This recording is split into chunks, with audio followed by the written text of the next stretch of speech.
Oi, tudo bem? Hoje é quarta-feira e é o dia do nosso X da Questão. E o nosso X da Questão de hoje é sobre o profissional liberal e outros agentes econômicos que são diferentes do critério adotado.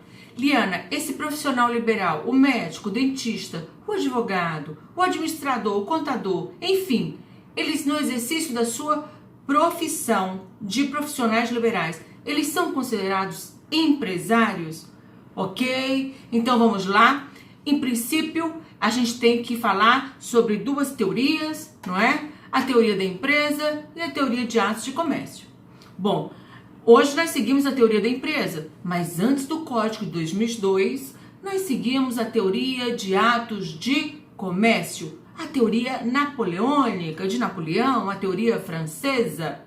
E por essa teoria, só era tido como comerciante quem praticasse os atos de comércio, estão lembrados? Eles iam lá regulados no regulamento 737, que por sinal, essa teoria não prosperou porque ficaram de fora do regulamento algumas atividades. Por exemplo, prestação de serviços, não é? Atividades rurais, ficaram de fora.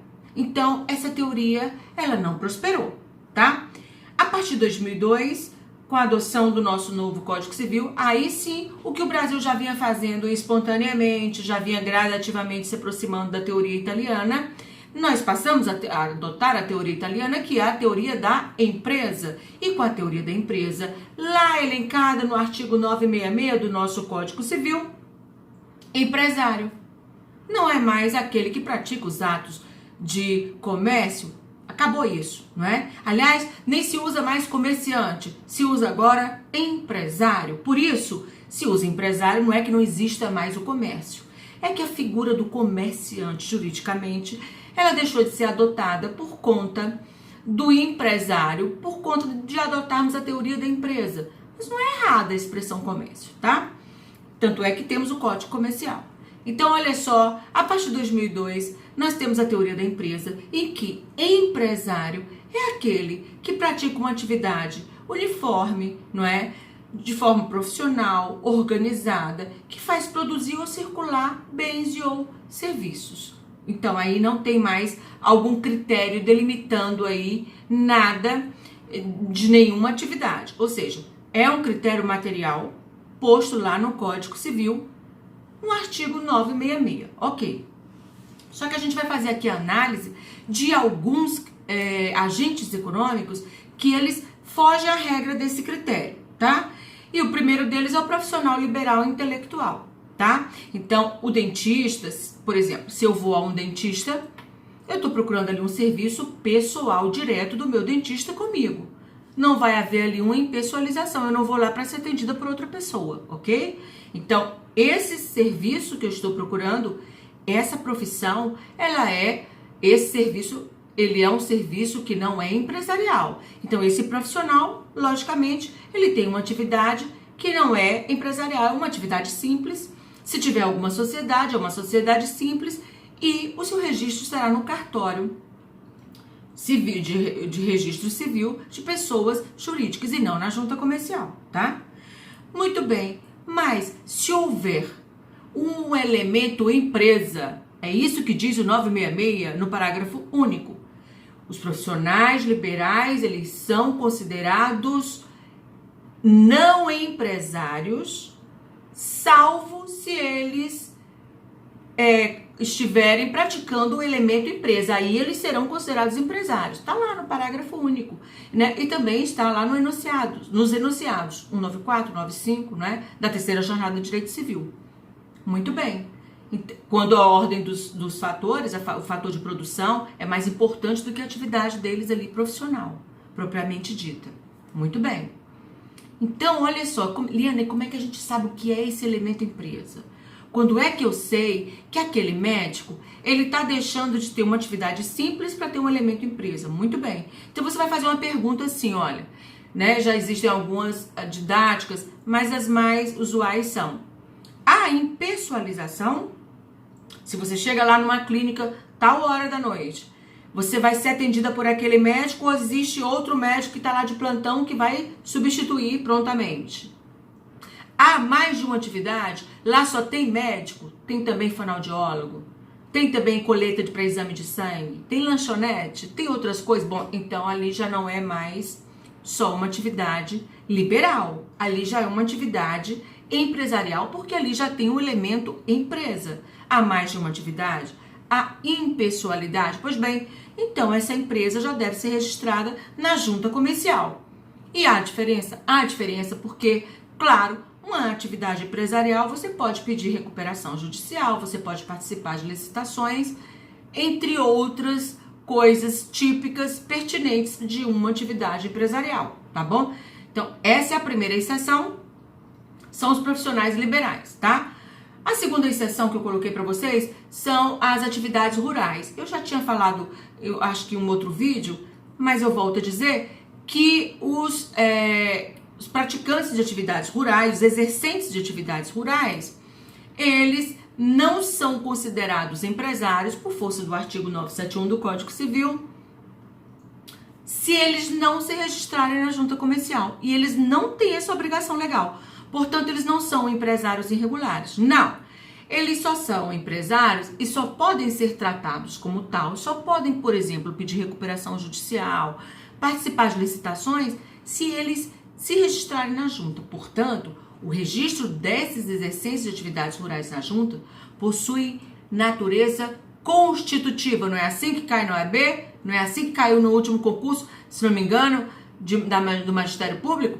Natureza constitutiva e não declaratória, tá? Porque só quando eles se registram na junta é que eles se equiparam aos empresários, tá bom? Então, se eles não estão registrados, eles, além de não terem a obrigação legal de se registrar, mas, Liana, eles têm uma atividade econômica organizada, produzem e fazem circular bens ou serviços, mas estão lá, amparados. Então, eles têm essa proteção especial, eles não são tidos como empresários irregulares, tá bom? Portanto, natureza constitutiva, tá? E agora a gente vai falar de cooperativas. Bom, as cooperativas, por força do artigo 982 do Código Civil, elas são consideradas sempre simples. Lianas, cooperativas simples. Eu conheço cooperativas que são verdadeiras empresas, não é? E são. Elas têm atividades empresariais. Concordo. Elas vendem muito, elas pagam impostos, elas têm empresário. Eu sei também disso. Mas está na lei. Esse não é um critério material, é um critério legal, tá no código. Você vai lá no 982 e vai ver que é um critério legal. Lê lá o parágrafo único. Gente, cooperativa, ela é sempre simples. E lá diz mais, independente da atividade econômica, tá? E o pior é que, embora ela seja simples, o registro dela, em vez de ser no cartório, é na junta comercial, tá? Então, o professor Paulo Restife até mostra lá por que é na junta, mostra os enunciados, o 69 do Conselho da Justiça Federal, outras leis de registro de comércio, como a 8.934, mas eu comungo com o professor André Luiz Santa Cruz Ramos, que diz que uma vez que ela é simples, o seu registro deveria ser em cartório e não na junta comercial, como é, tá bom? Mas é na junta. Isso é exceção, isso é pegadinha, isso cai em concurso, isso cai na OAB, tá? Bom, sociedade anônima está no mesmo artigo 982. Do jeito que a cooperativa é sempre simples, a sociedade anônima já é sempre empresária.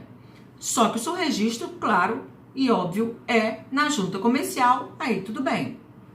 Então, a sociedade anônima, gente, independentemente também do seu objeto econômico, ela sempre será empresarial, tá? Sempre.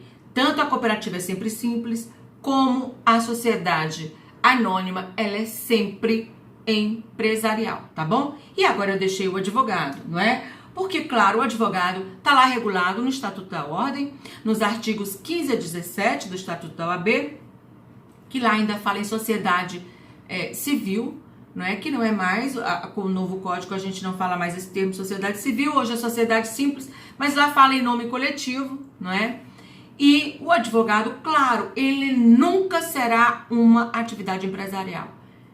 Eu sei, gente, que vocês vão dizer que advogado hoje existe uma alta produção, não é assim? Vinculado aí a grandes estruturas, não é assim? São verdadeiras empresas? São? Eu comungo que são? Eu respeito essa opinião?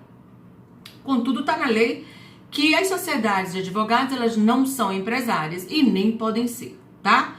Mas a gente viu aí, pela lei 13.247 de 2016, que o advogado agora, ele pode ter a sociedade unipessoal de advogados, que também não é empresário, tá? Mas é uma forma que ele tem de poder ter uma sociedade individual. Liana, sociedade e individual, pois é, mas é uma sociedade unipessoal, ou seja, formada por uma pessoa. E ele tem essa garantia ali de proteger o seu patrimônio, tá? Pessoal, nessa sociedade. Evitar que ele tenha sócios laranjas, tá bom? Então, ele pode ter uma sociedade unipessoal, mas ele responde à responsabilidade dele perante as suas obrigações da sociedade. É uma responsabilidade ilimitada perante as obrigações da sociedade, tá bom? Essa é uma lei de 2016, portanto, o advogado também, ele, ainda que vocês achem que ele tem uma atividade econômica, que seja uma atividade organizada, que produz ou faz circular bens ou serviços, ele não é considerado um empresário por força legal. Lógico, se o registro não pode ser na junta comercial, é um registro na OAB e a gente sabe disso, tá bom? Então, ele não é considerado uma sociedade empresária. E isso é passível, está lá no Estatuto da Ordem e não há nenhum problema em relação a isso, tá bom? Existem problemas de discordância, não é? Que advogados são verdadeiras empresas. Tudo bem, mas não existe discordância na legislação, tá? Na legislação não há discordância que o advogado, a atividade do advogado, ela não é empresarial. Ok? Vocês gostaram? Então vocês deem um like aí no meu canal, tá bom? E eu aguardo temas para os nossos próximos encontros, tá bom? Obrigada, hein? Tchau, tchau!